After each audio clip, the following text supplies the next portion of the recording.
नमस्कार, मैं doctor Sanjay Hungund radiation oncologist Sahyadri group of hospital से। और आज इस वीडियो में हम बात करने वाले हैं ब्रेन ट्यूमर्स के बारे में। सो बेसिकली ब्रेन ट्यूमर्स अगर हम देखेंगे तो डिवाइड कर सकते हैं मैलिग्नेंट और नॉन मैलिग्नेंट, जो कि कैंसरस या फिर नॉन कैंसरस। ये अच्छी बात है कि नॉन कैंसरस ब्रेन ट्यूमर्स है वो मैक्सिमम होता है ऑलमोस्ट 50 to 60%, और कैंसरस ब्रेन ट्यूमर्स और ऑलमोस्ट 30 to 40%। और आज हम बात करने वाले हैं दोनों कैंसर्स के बारे में। I discuss about the symptoms, कैसे डायग्नोस करते हैं, ट्रीटमेंट क्या होता है, और मेनली फोकस करते हैं रेडियोथेरेपी फॉर ब्रेन ट्यूमर्स। तो टू बिगिन विथ सिम्टोमेटिकली जब पेशेंट ब्रेन ट्यूमर से डिटेक्ट होते हैं तो सिम्टम्स ऐसे होते हैं कि पेशेंट को अनकंट्रोलेबल हेडेक होता है। Headache which is not resolving with आपके पेन किलर्स के कारण रिजॉल्व नहीं होता है, या फिर फिट्स आना, चक्कर आना बोलते हैं, या फिर आंखों की दृष्टि कम हो जाना। अगर ट्यूमर्स पीछे के ऑसिपिटल लोब में होते हैं तो दिखने में तकलीफ हो सकता है, या फिर ट्यूमर्स होते हैं आंखों के बीच में तो प्रेशर सिम्टम्स के कारण दुगना दिखता है, डबल विजन बोलते हैं। या फिर कभी कभी बिनाइन ट्यूमर्स ऐसे होते हैं कि कानों के नस जो निकलते हैं, कानों के नर्व्स जो निकलते हैं, अकाउस्टिक श्वानोमास बोलते हैं, तो 8th क्रेनियल नर्व के पास आता है। तो this are all kinds of tumours जो डिपेंड करता है सिम्टम्स के ऊपर। Then we diagnose based on this.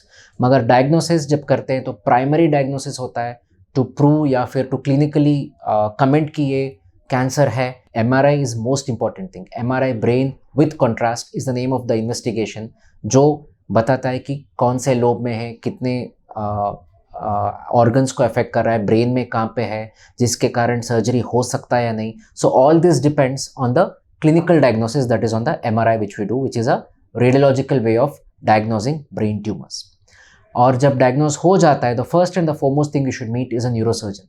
Neurosurgeons जो है ट्रेंड सर्जन्स है जो सिर्फ ब्रेन केसेस को ऑपरेट करते हैं। सो दे डिसाइड कि इसको ऑपरेट करना है या how do you deal with this tumours.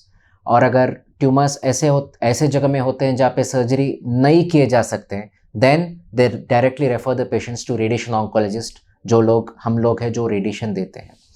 Most of the primary brain tumours जो मैलिग्नेंट है, जो कैंसरस हैं, जिसमें मैक्सिमम अंश में होते हैं ग्लायोब्लास्टोमा, जिसको हम बोलते हैं ग्लायोमास, ग्लायोब्लास्टोमा मल्टीफॉर्मी।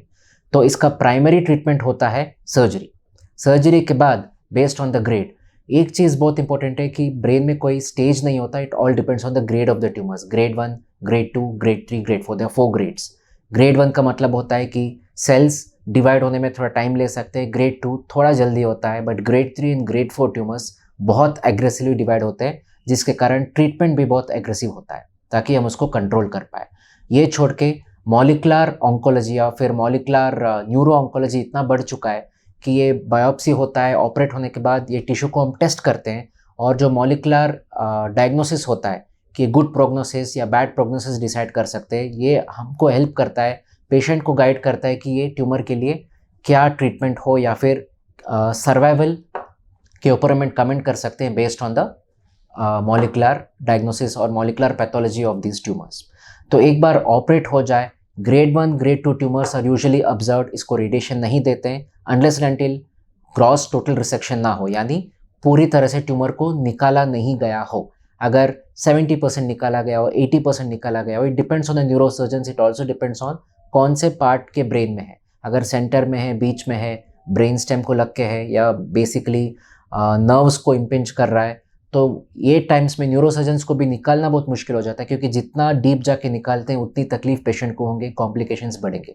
तो इन सच केसेस ग्रेड 1, ग्रेड 2 में जब पूरी तरह से सर्जरी नहीं हुई हो तो हम लोग उसको रेडिएशन देते हैं सर्जरी के बाद।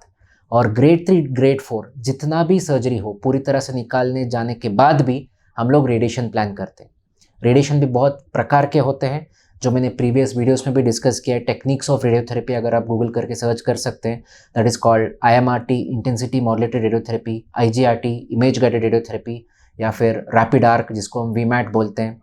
तो all this are types of radiotherapy. और अगर मैलिग्नेंट ब्रेन ट्यूमर्स को ट्रीट कर रहे हैं तो यूजुअली हम प्लान करते हैं 30 डेज़ का रेडिएशन। 30 डेज़ का रेडिएशन फोकस करते हैं सिर्फ वो पोस्ट ऑप साइट पे जहाँ पे सर्जरी हुआ हो, और उसके कारण रेडिएशन से हम पेशेंट को ट्यूमर को कंट्रोल कर सकते हैं। और most of the malignant tumours में हम रेडिएशन के साथ एक ओरल गोली देते हैं, टीमोजोलोमाइड जिसका नाम है, जो कि कीमोथेरेपी गोली। ये कीमोथेरेपी सिंपल कीमोथेरेपी, इसे कोई कॉम्प्लिकेशन नहीं है। मैक्सिमम कॉम्प्लिकेशन हो सकता है पेशेंट को उल्टी आदि जैसा हो सकता है, यानी नौसिया फीलिंग हो सकता है, लेकिन उल्टी होगी नहीं। सो ये था इन short about radiotherapy for brain tumours. I spoke only about malignant tumours. अगर हम बिनाइन ट्यूमर्स की बात करते हैं, जैसे कि बिनाइन ट्यूमर्स है मेनिंजियोमास, अकोस्टिक श्वानोमास, पिट्यूटरी एडिनोमास, तो फ़र्क कितना है कि मैलिग्नेंट ट्यूमर्स ग्रो एग्रेसिवली, जो और डीपर ग्रो करते हैं और पेशेंट को चांसेस है कि पेशेंट सर्वाइवल कम हो सकता है, पेशेंट को जानलेवा हो सकता है. लेकिन बिनाइन ट्यूमर्स सिम्टम्स डिपेंड करता है कि कौन से लोकेशन में है, कि ये प्रेशर सिम्टम्स देता है जिसके कारण पेशेंट का हेडेक परसिस्टेंट होता है, या फिर ये ऑप्टिक नर्व, ऑप्टिक कायसम के जगह में हो, तो प्रेशर सिम्टम्स के कारण पेशेंट को दुगना दिखना हो सकता है, या फिर विजन में दिक्कत हो सकती है, या फिर सुनने में दिक्कत हो सकती है. तो this are all benign tumours. इनमें जानलेवा कोई खतरा नहीं हो सकता है, but they also should be addressed as soon as possible, क्योंकि पेशेंट को सिम्टोमेटिकली रिलीफ मिलती है. So this was in short about radiotherapy for benign and malignant tumours. और अगर इसके बारे में आपको कुछ डाउट हो, या फिर अगर कुछ जानना हो आपको इसके बारे में, तो प्लीज़ कमेंट सेक्शन में कमेंट कीजिए. Will definitely get back to you. Thank you.